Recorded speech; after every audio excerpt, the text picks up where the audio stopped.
First, I have to apologize. I've been fighting the cold for a little bit. If my voice goes away, I promise it will come back. Just be patient. It always comes back. So I'm going to talk today about what's going on in Washington. Please don't throw anything at me. I have no control over what goes on. I'm just the messenger. So today we're going to talk about these general areas. There are budget pressures, in case you haven't noticed, in Washington, and they will impact what we can provide as employers in the future at some point on the benefit program. So we'll talk about that. Talk a little bit about healthcare costs. All of us know that healthcare is going out the roof on costs. It hasn't slowed down. We don't know what ACA is going to do. ACA is Obamacare. We don't know what's going to happen with that. I'll just touch on that briefly. One issue that's really interesting that's going on nationwide, particularly Washington is focused on it, is longevity. If there's one piece of news I can give you that's good news, is we're not dying like we're supposed to be, okay? We are living a very long time. I don't know if you've seen the ad that it says, the person is alive today that will live to age 150. Now, think about that. So first of all, think about that for your own. When you said, till death do you part to your spouse or partner. I didn't think it was going to be for 100 years. You know? So you can think about that in terms, but also as us, as employers and as a society, how we're going to provide benefits. You know, when people are living substantially longer, they're in retirement than they have in their work years. So Washington is focused on it, and we'll talk about that a little bit. Another thing that's interesting in Washington is we do have an outdated regulatory regime in benefits. When ERISA was passed, we all know and love ERISA, right? It was signed by Jerry Ford in 1974, and most people don't remember. The reason we have ERISA is because Studebaker reneged on its pension obligations. Okay, now think about that. Anybody want to guess? Nobody's maybe my age, but in 1974, the two most popular cars, the Ford Pinto and the AMC Gremlin. Okay? I see some people saying there, they probably had one. It was a cool car. But when that was enacted, 401k plans didn't even exist for almost another 10 years. So what we have now is a system that doesn't work, including Obamacare. There's going to be some tensions with ERISA. So that is going on in Washington. Not that they're ready to deal with it, but at least they're starting to recognize it. And then the last thing that we're starting to see and feeling from participants and employers is, are our employees starting to reach their limits? You know, back in the good old days of ERISA, back in the day, your employer gave you a DB plan usually. They gave you no options on health care. You had one plan that pretty much provided for everything. You know, now we're telling employees, you have to decide how much you're going to save for retirement, how you're going to invest it, when you're going to pull it out, how much, and soon we're going to be saying, you know, where are you going to get your medical? Do you want to be in a private or a public exchange? And at some point we have to recognize that we have to make it easier for employees to be successful. Because the whole reason we have benefits is so that people can be successful in their jobs and not worry about those other things in life. So people are starting to talk about all those things in Washington. So on longevity, these are just a few of the statistics that consume us. On longevity, 20% of retirees will exhaust their savings within 10 years of retirement. At Fidelity, we have a lot of call center people, and we double jack and listen to calls. There is nothing worse than listening to a call from a retiree who says, why did you stop sending me my check? I thought I took it out over my lifetime. When you have to have that conversation with an 80-year-old who now has exhausted all their savings, it is an awful conversation. And really all you can say is, I'm sorry. And it happens all the time, all the time. I'll mention my mother-in-law today, only with love, I promise. But she is one of those people who is going to live a very long time. She's great genes. Tell my kids, don't worry. You could be the one to go into 150. Her mom died at 105, her dad at 98. She is 85, and I suggested she get a life alert because her husband recently passed away. And she said, when I get old, honey. So she's one of those people, but I started to get involved in their finances, and they had plenty of money elsewhere. But she said, you know, I depend on this check that I get every month, and my pension ran out. And I said, well, let's take a look at that. It would happen to be an account from Fidelity. My father-in-law was still alive at that time, but could barely talk. And I said, what's the deal? He said, I took it out over my lifetime. You know, he was 87 when he passed away. That account ended at age 85. And he said it lasted 3 years longer than he thought it would. So, and to give you an idea, his dad passed away at age 62. So longevity is a problem, and how you take that money out is a problem. The changing workforce is fascinating. Everybody loved Generation Y. How do you talk to them? You got to text, right?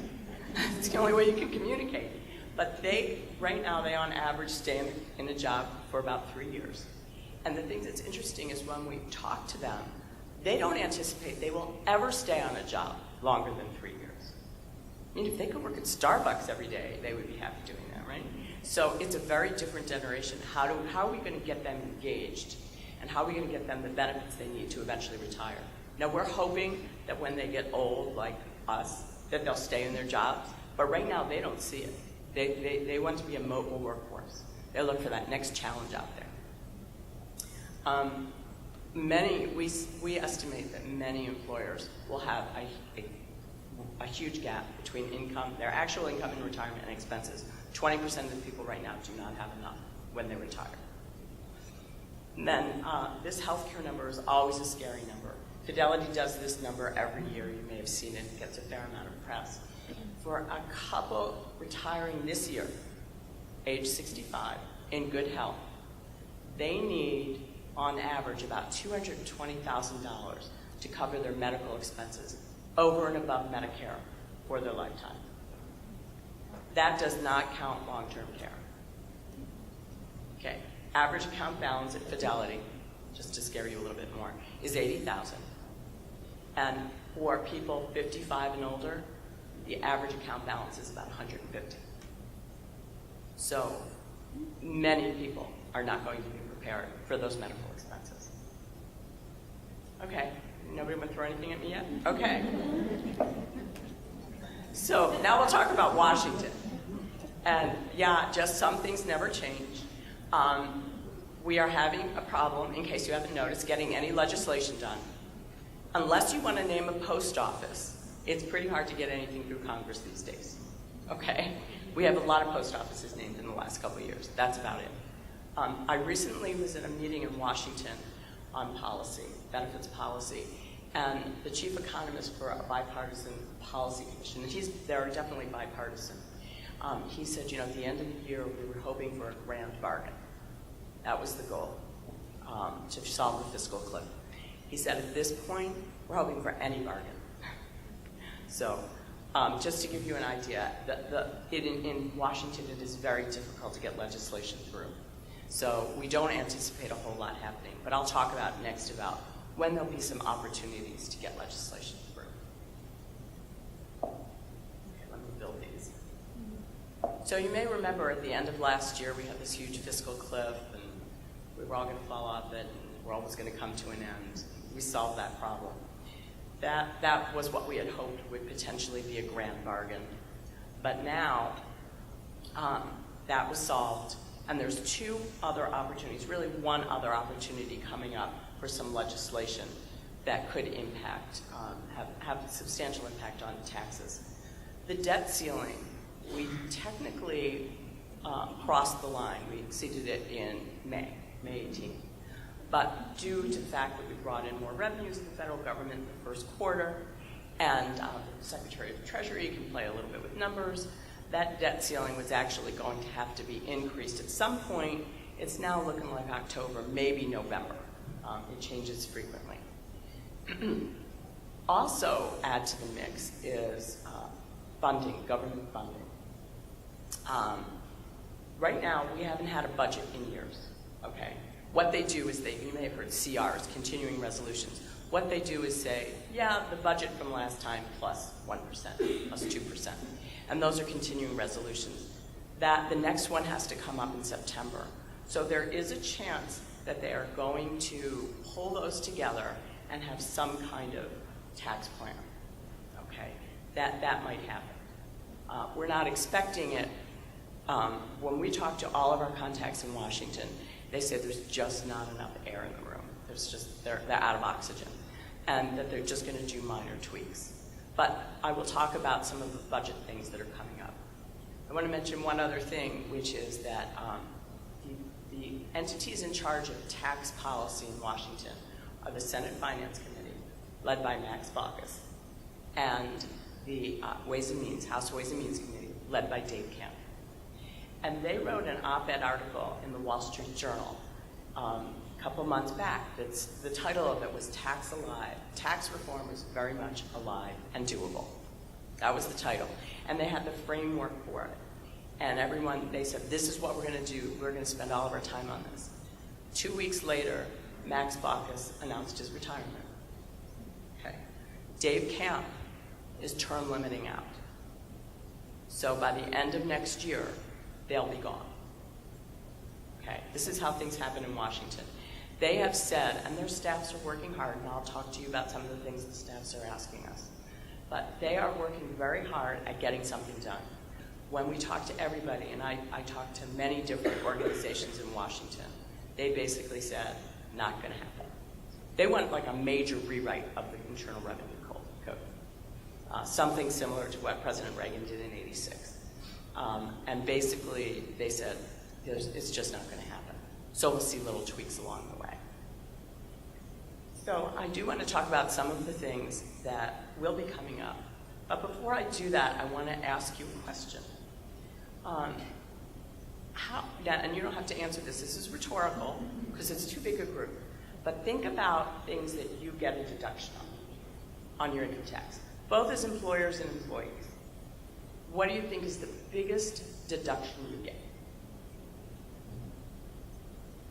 I will tell you, most people say mortgage, that's a pretty big deduction.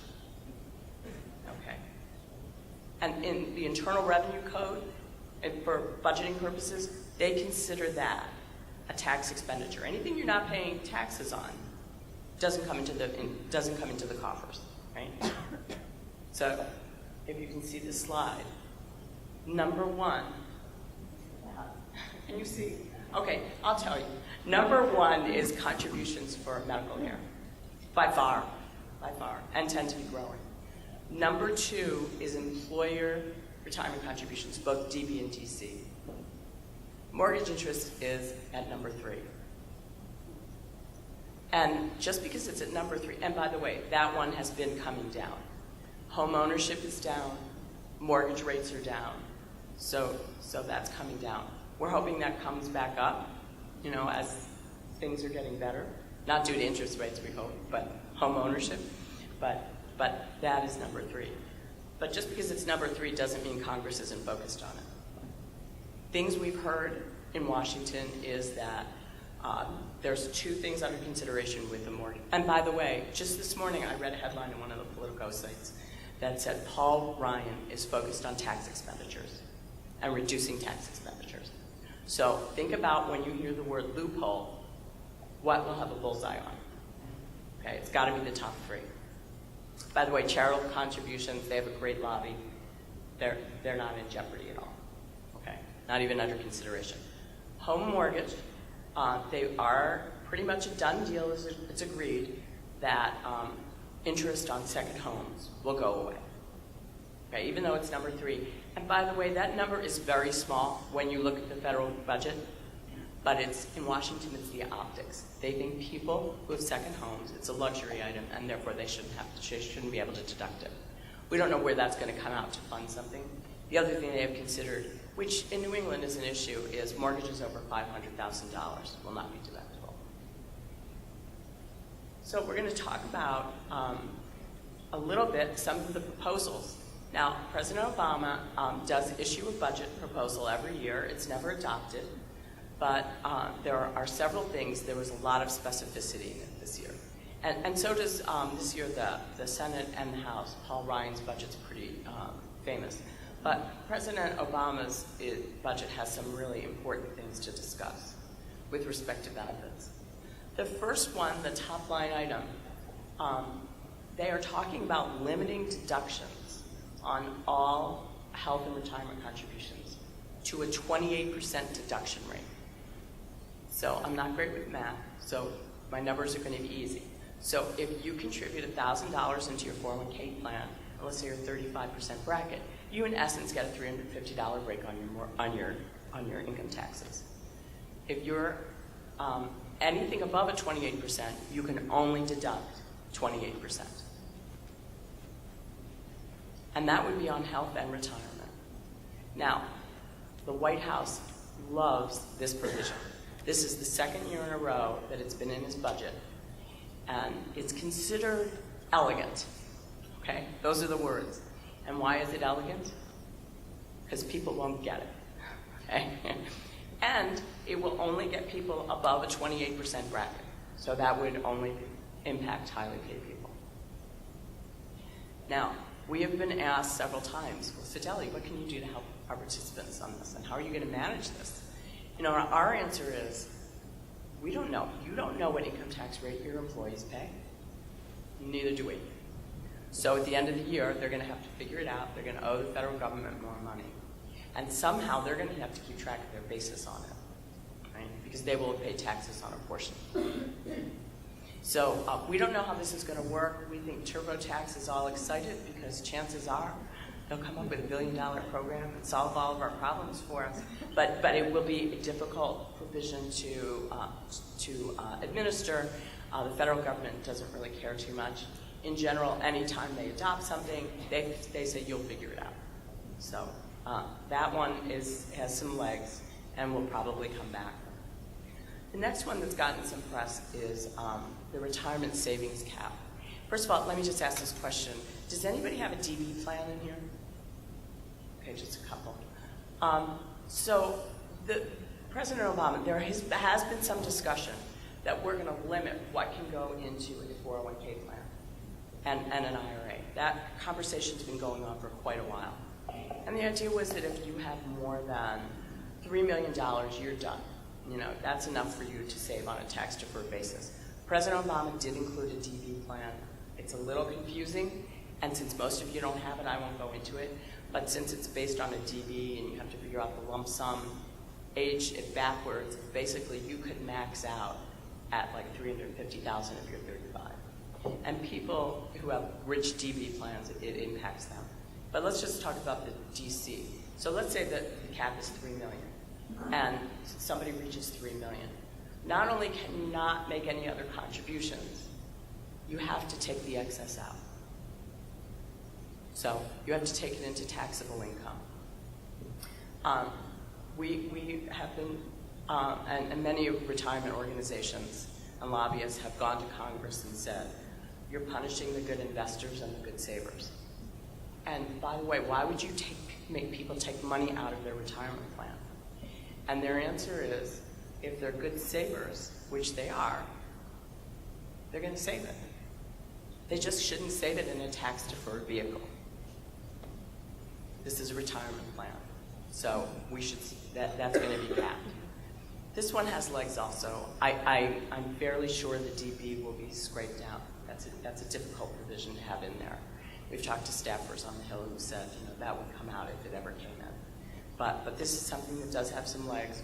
We're concerned about small employers, that if you have small companies and the employers, the owners have done very well and they can't contribute anymore, why would they have a 401k plan? Why would they have an employer-sponsored plan? So we're worried on that, and we're working in Washington. Just take a sip. Okay. The next one is not a big provision, but is interesting. This has been on the table for a while. This says, if I have an IRA and I leave it to my adult children, that they would have to take it out over 5 years instead of over their lifetime. And there's an exception. If you have a spouse, a minor child, or a disabled dependent, they could take it out over their lifetime. So there's some exception. And that was the intent of an IRA. It was never meant to be an estate planning vehicle. It was always meant to be a retirement plan. So that's pretty reasonable. Everybody agrees on it. It's been in some proposals. We've been hearing for about 2 or 3 years that it's a done deal. It's coming out. The thing that's interesting is it just appeared about 2 or 3 weeks ago to help fund student loans. So right now student loans are a pretty low rate. They're going to double this summer. If they don't come up, they have to come up with some way to pay for it. This is how they're going to do it. So these provisions can appear relatively as a surprise, in a different kind of provision. So that's why I said the mortgage interest could appear not in a tax deal, but somewhere else to fund something else. Like, who knows, border control. I mean, the crisis du jour, the thing du jour. But it's very hard to get legislation through right now. And keep in mind, everything in Washington right now, besides the scandals, are immigration and gun control. So this is not getting a lot of press. That doesn't mean the staffs aren't working on in the background. We are getting a lot of questions, and we'll talk about that coming up. The last one that I want to talk about that's in Obama's budget, which was very interesting, is that they want to change the way Social Security is changed each year for inflation. So, and you may have heard chain CPI. And most people don't understand what chain CPI is. It's a different way to calculate inflation. It assumes there's going to be some behavioral changes if the cost of certain goods go up. So let's say the example I'd love to give is beef. If beef goes up, chain CPI assumes you're not going to eat it as much. You're going to switch to chicken or fish or whatever. So that's the assumption.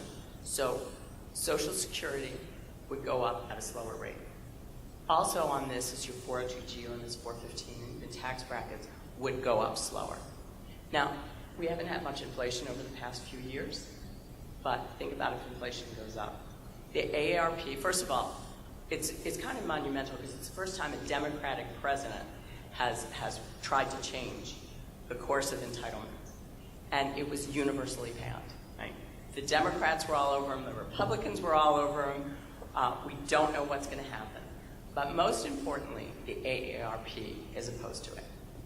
And their point of view is that people who leave, who retire, who need Social Security, and are going to live a long time, they need those cost of living adjustments. Especially people in the lower brackets, this might be their only retirement vehicle, and many of them have to retire because they have manual labor, their jobs go away. So AARP is out there trying to do something, and they are a very effective lobbying group. Okay, I don't want to say they make the NRA look like amateurs, but they're all over the hill. So I'm going to talk about entitlements next. And I'm going to put up a very busy slide. Okay? But I want you to really just focus on the dark blue train. Okay? We're going to talk about entitlements. And I call it venturing onto the third rail because in the past they've always said entitlements are the third rail. If a politician touches it, he gets voted out. He or she gets voted out. Right? And that has been true for many years. So again, I want you to just look at the navy blue trains. This is the percent of the federal budget that is for Social Security. And if you look in 1967, it was 14%. Okay? 14%. In '86, when President Reagan changed the age, most of us, our normal retirement age, Social Security retirement age, is up to age 67 now. When he changed it, at that point, it was 20%. Look at 2011. You can't. It's the same number. It's 20%. It hasn't gone up substantially. Now, it is starting to go up because, I don't know if you know this, but 10,000 people a day reach age 65. It started a couple of years ago, and it's going to go on for 19 years. Those of us that are baby boomers, we're just totally messed up society. So that number is going to go up. But if you think about it, since '86 to 2001, that has not gone up at all. But when you look at Medicare and Medicaid, in particular Medicare, that's gone up to 13% of the budget. And that is going up substantially, as well as Medicaid. And the top box, what that says is that if nothing changes in the entitlement laws, by 2015, entitlements will consume 100% of our federal budget. So we have a lot of proposals out there. We've had a lot of discussion, not much action. but we do have some discussion. when during the presidential campaign, the vouchers got a lot of press. Paul Ryan's budget dealt with Medicare by capping that off by saying you're going to get a number, you get vouchers, then when you're out, you're out. Now think about that 200,000 number over and above Medicare, what that really means. The other thing is that there was a commission, a bipartisan commission that President Obama put together a couple of years ago called Simpson-Bowles. They put out a white paper called The Moment of Truth. I'm sure I'm the only person in the room that's read it. It's a compelling read. It's not like a Dan Brown novel, but it's really compelling. And they spend a lot of time on entitlements. And some of the proposals that are out there that we should think about as employers, because at some point it's going to have to be considered, is raising Social Security retirement age to potentially age 70. And again, think about our kids that are going to live to, well into their hundreds. Does it make sense for them to have the same retirement age as we have? So probably not. So, and that does help a lot if we move it up to age 70. The other proposal that was in Paul Ryan's budget was also in Simpson-Bowles, is to change the Medicare eligibility age to Social Security norm retirement age. So now I want you to think about your workforces. What happens if Medicare eligibility goes to age 67? Most employers say to me, many of our employees will not retire until age 67. They're hanging on to 65 for Medicare. So when we talk to people on the phone, what happens when people need to retire because of medical reasons? They're hoping that the public and private exchanges can take care of those people. But we don't really know what's going to happen, right? I mean, those are still kind of, in Massachusetts, we're a little bit different. I speak a lot nationally, and they don't really kind of understand what these things are even going to do. Okay. So that's been the proposal in Washington so far. Let's not do anything. But something is going to have to be done, and there are a lot of people in Washington working on it right now. I personally think the easiest thing is to make the ages out, particularly for younger generations. But it's again something that AARP is very much opposed to. So we'll see what happens. So I do want to talk about retirement reform. This is going on in the background. We're not hearing about it because it's not a scandal, but there are a lot of committees in Washington working on this. The three main pillars, the top puzzle pieces that they're working on are coverage, benefit security, and the tax subsidy. So I'm going to deal with coverage first. Coverage is a problem in our society. Okay? We all work for employers that have programs for us. But much of the country, 35% of working Americans are not covered by any retirement plan. And they're generally not contributing to IRAs. So 35%. But of the other, people who are not covered at all because they're not participating in their employer plan, it's about 50% of the country. So think about that their only savings and preparation for retirement is Social Security. It's just not going to be enough. So Congress is really working on it. Representative Neal from Massachusetts just introduced another retirement bill. I'll talk about that a little bit. But it is, I think, his third or fourth time with minor changes introducing the same bill. He introduces it every other year. No chance of passing. Absolutely none. But it does deal with coverage. It has something called an auto IRA, where people would, if you're not covered by an employer plan, you automatically go into an IRA. The problem is right now is mandates, in Washington aren't really in favor, so it would be impossible to get through. The other thing we had, which is one of the puzzle pieces, is a 6% auto enrollment safe harbor. Do any of your plans have auto enrollment? Some employers have auto enrollment. Congress loves auto enrollment, not because it hurts our tax expenditures, but it brings more people into the system. And they're trying to get those people into the system, particularly young, lower paid people. They're trying to get them in early. So there is a new safe harbor, but again, it has no chance of passing. So time on it. On benefit security, there is a lot going on that right now. And mostly in terms of lifetime income, which we've talked about the problems with longevity. And I'm going to come back to that in a minute because I do want to talk about the tax subsidy. The CBO, the Congressional Budget Office, just issued a report, and what they said is most of the tax subsidy that we spend on retirement plans goes to high-paid people. Well, that's not a surprise, right? They make more money. They're more likely to participate. But they want to move that around. So that's why they're looking at auto-enrollment. We frequently get questions from staffers, and one of the questions we get, we hate the what if questions.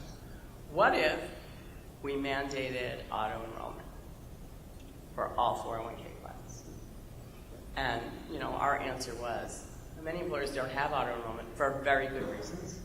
Their workforce is mobile, it would cost too much with the match, they'd have to change their match structure, but mandates aren't going to happen, so we're not too worried about that. But the tax subsidy, that's where they're going to try and close the loopholes. That's where they're going to try and move that subsidy to lower paid people. So if you bring people in an auto-enrollment, the high-paid people are paying less, paying more in taxes, so it will help subsidize those lower-paid people. Okay, I do want to talk about Roth. How about, can I ask how many employers sponsor Roth in their plan? Just a couple? Okay. First of all, I confess, I'm a Roth geek, okay? I love Roth, but more importantly, Washington, D.C. loves Roth. Why? Because you pay taxes up front. Now, I have to explain to you how the federal government does their budget, okay? Because it is not 1 + 1 = 2, okay? Anything we get a deduction for goes out of the system, right? That's the tax expenditure.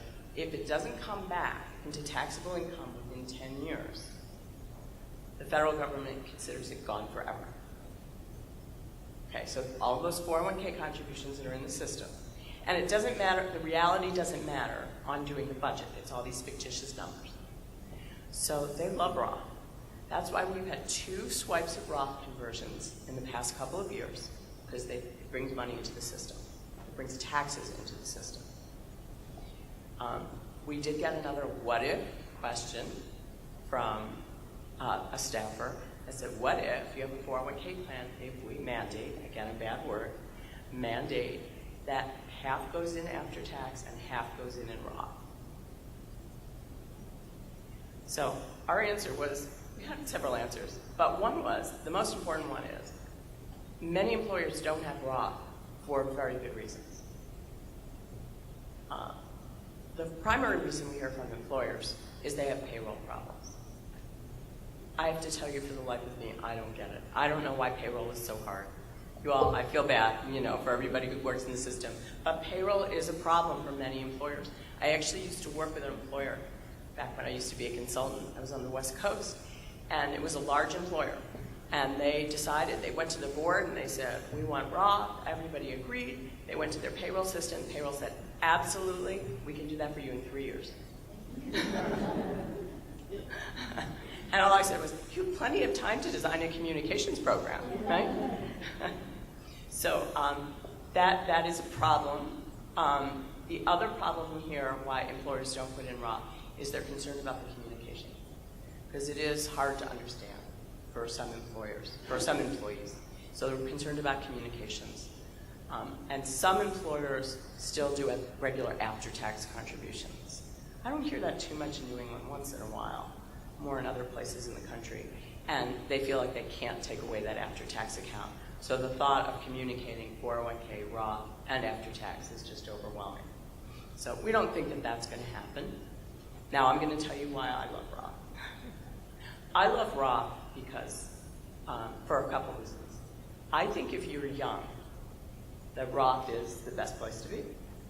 If you're just entering your career and you put in Roth, your chances are you're paying at a lower income tax rate than when you eventually get it out.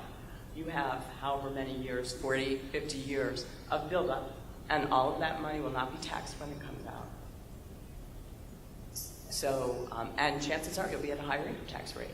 So I think that's one way to do it. Actually, when Fidelity put in Roth years ago, and I was in San Francisco, I went around to everybody, particularly the young people in the office. And there's also a 5-year clock on Roth. To get it out tax-free, you had to make a contribution at least 5 years before you attain age 59. I won't get too geeky on this. I try not to. But an HR person came out and they said, you know, it's really interesting. Your office has more Roth adoption than everywhere else. And they said it was like 90%, and the country was like 15, 20. I said, I told everybody to do it because you have nothing to lose. If you don't like paying after tax, change it in your next payroll period and you start your 5-year clock. What do you have to lose? You know, 1, 2 paychecks at most. So that's one reason. The other reason I like it is for tax diversification reasons. Okay? Right now, what we tell people is think about when you pull money out of your 401k plan, that you're going to pay yourself a retirement paycheck. And so let's say you're going to take out, again, I'm not good with money, $1,000 for the rest of your life. That's your plan. And maybe you're going to increase it for inflation, but $1,000 a month. Now, we know, and that's going to cover all your expenses. Don't you wish, right? But that's what you try and do. But that's not how life treats us, right? We might have a medical emergency. We might have to pay for a kid's wedding or want to take a trip around the world. And you might want to take out a big pot of money. You might want to take out $50,000. So if you do that, you're going to poke up into a higher income tax bracket in retirement. And that's not what you want to do. So that's why I like Roth. You can save that Roth money for those expenses where you're going to go up. And you want to take out a pot of money. So now I've done my Roth spiel. I'll stop now. HSAs, and I don't know. How many of you sponsor HSAs? High deductible plans? Oh, a fair amount. Okay, good. HSAs, Fidelity talks to our clients and to us as participants of Fidelity as thinking about HSAs different. Think about that $200,000 number. And if you don't need to go into that HSA, try and save it for retirement. And how that can really increase your savings for retirement. Now, again, I love HSAs, but I'm a tax attorney, can you tell? HSAs are such a good deal. It's the only thing out there where you never pay taxes on it. Never, right? 401ks, you pay the taxes later. Roth, you pay them now. HSAs, it's a never. It's the only never out there. It's a great deal. Plus, if you do need it while you're working, you can get access to it. Now, HSAs have been around since about 2006, and the most you can put in is about $5,000 if you're under a family plan. We had a query run about a month or so ago, and we asked, what is the largest account balance in Fidelity, our whole data, not just Fidelity employees? What's the biggest account balance? And when I ask people, they say 40, 50,000, it's not that long. So our highest account, as of, who knows if it's more or less today, was $81,000. And that's in a pretty short period of time. Now, I have to tell you, I don't know who the person is. I can just see their account balance and who they work for. It wasn't a Fidelity employee. I thought, oh, this is some fund manager, right? This is somebody who really knows. It wasn't. It was a high-tech company. It was not investment related. So the only thing I could figure, now of course then I wanted to go, what's he investing in? Or she's investing in. She must have gone into Apple at the right time and then out. But it just shows that in a short period of time, you can save a substantial amount for retirement. And we know you're going to have those expenses in retirement. We know you're going to have health care. So, and if you have to take it out, you can do that. So we're starting to encourage people to think about it differently, and we'll talk about that in a couple minutes. But when we look at our database at Fidelity, I would say it's something like 26, 30% are savers. They don't take any money out of their HSAs. We have more hybrids, half-half, and some that just spend everything every year. We are concerned as more and more employers are moving to high deductible plans, which will probably happen due to the Cadillac tax. We'll talk about that in a minute. That actually, as more people go into it, there will be more spenders. But we want people to think about it just a little bit differently. So we'll talk about regulations a little bit. There are a lot of regulations going on. Let me tell you that most of them are in healthcare. I don't have a visual with me, but if you look at the number of regulations that have been issued over the past year, it's like 90% are healthcare. And obviously that's because ACA is happening next year. So, but we'll talk about some retirement ones. Target date fund guidance, and that's mostly disclosure. We're hearing about it. We've heard about it for a year, that it's imminent, it's coming out any time. We are expecting a fourth quarter release on that. Fiduciary advice, if you followed the whole controversy a couple of years ago, the Department of Labor put out some regulations, proposed regulations, which were really awful. They were terribly written. Even Barney Frank wrote to the Department of Labor, the Secretary of Labor, and said, please withdraw these. These don't work. So they are working on that. The thing that's interesting is that Phyllis Borsey, who runs the Employee Plans Division at the DOL, has rebranded it. It's now no longer called fiduciary advice. It's called the Conflicts of Interest Rule. And I'm not going to go deep into it because we don't really know what it says, but the intent is to make sure that people who have conflicts of interest aren't giving advice to your employees. And what that means is it will be harder to get education and guidance. They're going to change those rules in ERISA. So we're waiting to see those. Again, those have been imminent. We anticipate we'll get them first quarter next year. And I promised to talk about lifetime income. This is a favorite right now in Washington. The DOL has been working on a reg project. So I've been on the policy team for 3 years now. One of my first projects was to come up with our point of view of what the DOL was going to issue on lifetime income. 3 years later, they issued an advance notice of rulemaking, which says, what do you think about this? It's not a proposed reg yet. But they're asking for comments from the public, which everyone is going to supply by July 8th. And they're going to change what has to be in your benefit statements. And this is the proposal on the table. In addition to all the information that's already in your benefit statement and the disclosures, you're going to have 4 more pieces of guidance. One is going to be your current account balance. 2 is going to be your projected account balance to age 65. The other one is an immediate annuity for your current account balance, and then your projected account balance over your lifetime. They're concerned that it's probably your biggest asset other than your home, and you might look at a pot of number, $80,000. You're 40 years old, you're thinking, I'm doing good. But you don't really know what that's going to provide for you. And this really came about because the federal government started to put this information on their benefit statements, and they had a great response from employees. Many more people contributed money to their plan, to the federal government plan. So that's why the DOL is pushing it. They consider it necessary guidance. Fidelity's point of view is really a stagnant number, even though it's 4 numbers, is not going to be helpful. Also, think about that Generation Y, okay? How many of them open their mail? I have kids, I send them something remote. If I send them something, I say, go to your mailbox, I sent you something. Right? They get everything electronically. So they want it on a written piece of paper. And even if you open it, most people don't really read it. So we think that the better thing to do is to have a tool online where people can go and put in numbers and make some assumptions. And how we drive people with those tools is really important. The interesting thing is that the DOL has a tool online. So they agree with us, but we'll see what happens with those regs. The controversy has been how you actually determine what that annuity is. And by the way, it's payable in a 50% joint survivor if you're married. So you have to show that number, even though it's generally not a requirement in retirement, in DC plans. So how you get to that number is a big issue. And what they've said is we're going to give you some safe harbors on how you make that calculation.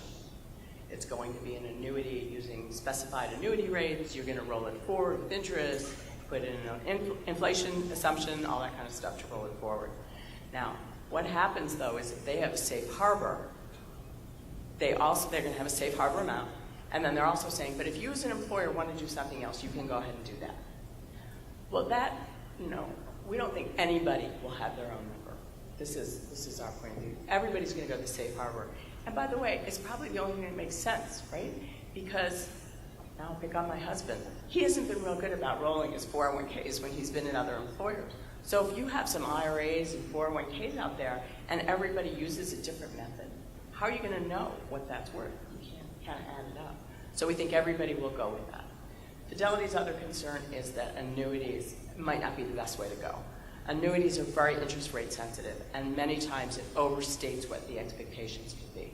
So we're talking to the DOL to say maybe it should come out over substantially equal payments over someone's expected lifetime, or expected lifetime plus 5 years. So your life expectancy, 50% of the people exceed the life expectancy. So we also say plan on, if your life expectancy is age 50, not 82, plan on age 87, because 50% of people live longer. Going back to the longevity issue. Okay.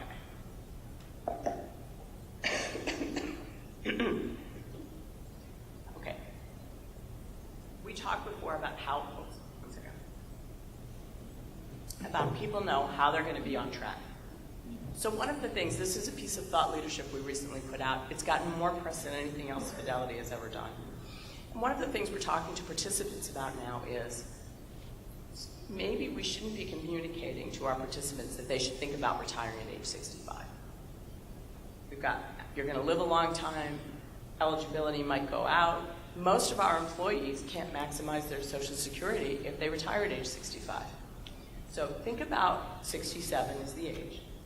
And then the rule of thumb had always been 10 times at age 65. If you push that out a couple of years, you can bring that's 8 times. Gives you a couple more years to save, and you'll live a couple less years in retirement. So that should be the goal in order to get 85% income replacement. But the thing that's interesting, and what we've tried to do, is make it really easy for employees to know if they're on track.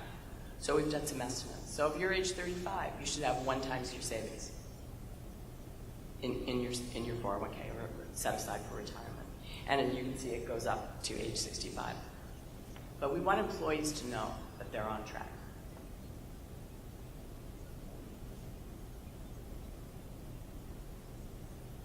So I promised to talk about health reform a little bit.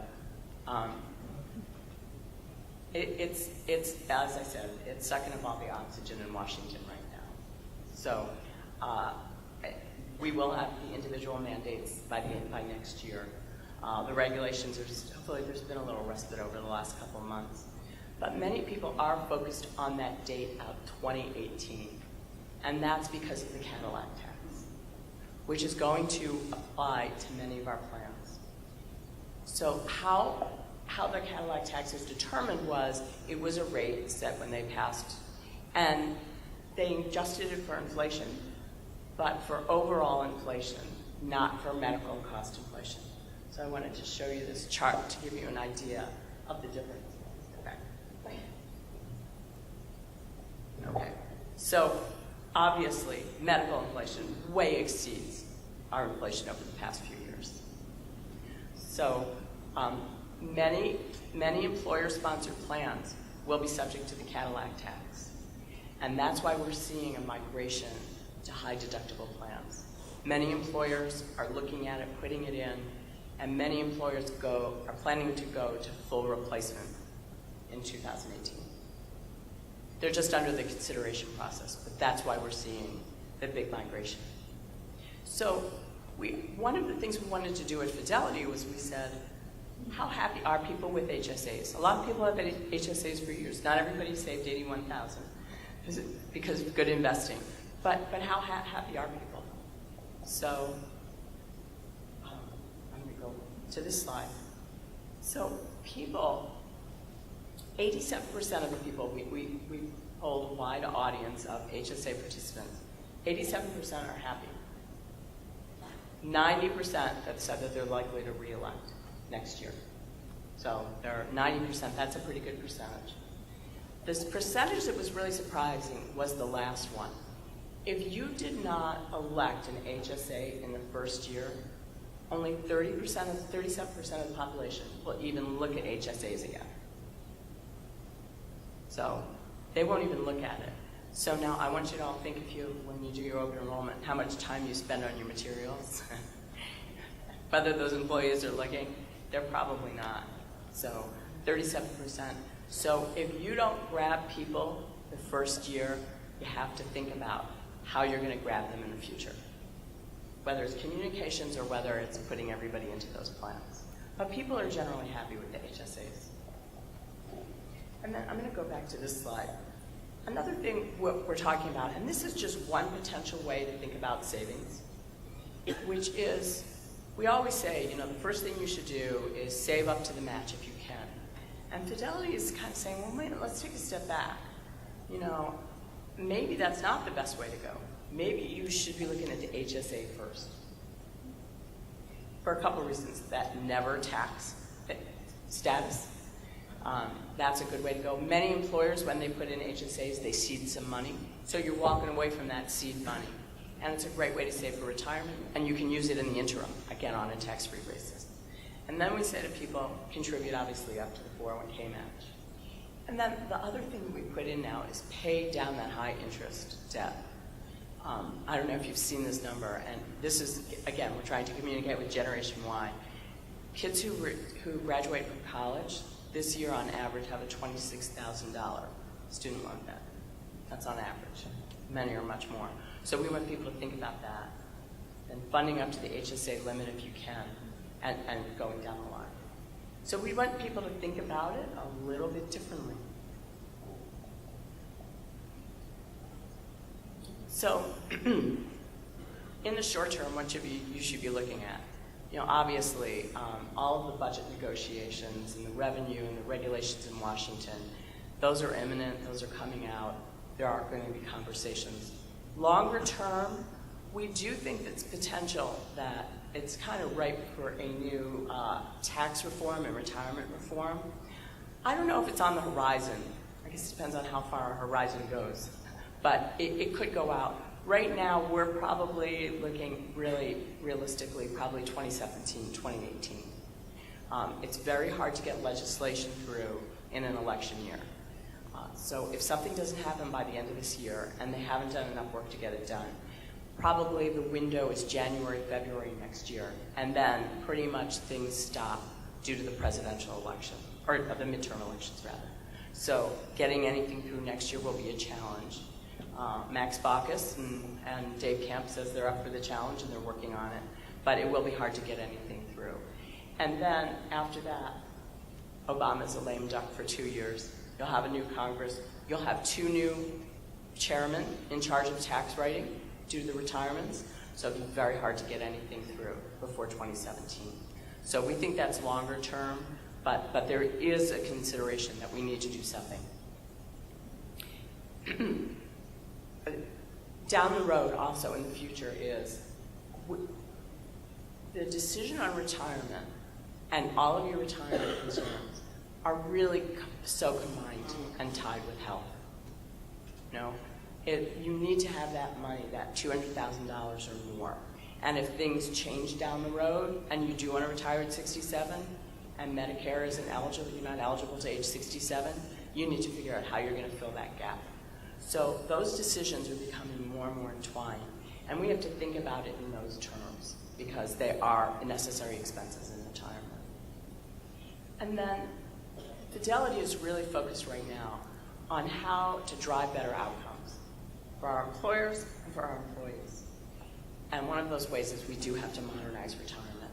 We do have to make it easier for the employees to make those decisions and to help them achieve retirement throughout their lifetime, which is long. So thank you very much. I appreciate coming today. And